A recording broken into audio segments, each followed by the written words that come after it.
অনূর্ধ্ব-19 সাফের মতো জায়গাতে দেশের জার্সিতে খেলেছেন, তারপরেও ইতালি ফিরে যেতে হয়েছে নিজের টাকাতে। বাফুফের সহযোগিতা না পেলেও দেশের পক্ষে খেলা চালিয়ে যেতে চান আব্দুল কাদির। ফিরে আসতে চান আবারও স্কিল ও ফিটনেস উন্নতি করে। জাতীয় দলের হয়ে হতে চান হামজা ফাহমিদুলের সতীর্থ। বান্ডেল থাকলে প্রতি সেনমানিতে টাকা বাঁচবে। বিকাশ সেনমানি বান্ডেল কিনে জিতুন প্রতি লেনদেনে। বয়সভিত্তিক সাফে ভারতের কাছে ফাইনাল হারার পর এভাবেই কান্নায় ভেঙে পড়েছিল পুরো দল। আলাদাভাবে নজরে এসেছিল ইতালি প্রবাসী ফুটবলার আব্দুল কাদিরের কান্না, যা ছুঁয়ে যায় দেশের কোটি ফুটবল ভক্তের মন। মাসখানেক কেটে গেলেও কাদিরের কাছে সেই মুহূর্ত এখনো টাটকা।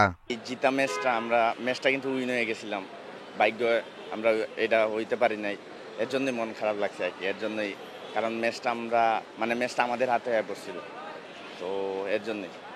লাল সবুজের জার্সিতে খেলার স্বপ্ন নিয়ে ইতালি থেকে বাংলাদেশে এসেছিলেন। ট্রায়াল দিয়ে সাব অনূর্ধ্ব-19 দলে জায়গা করে নেন। তবে পুরো আসরে খেলেছেন মাত্র 20 মিনিট। কোচ ছোটনের এমন সিদ্ধান্তে সমালোচনা থাকলেও সম্মান জানান কাদির। না, এক কষ্ট তো থাকবেই, যারা ম্যাচ পায় না কষ্ট অবশ্যই থাকবে, কিন্তু আমি মনে করি স্যার যেটা করছে দেশের জন্য ভালোর জন্যই করছে। যারা ভালো দিতে পারে, সার্ভিস দিতে পারবে, ওদেরকে মনে নামাইছে।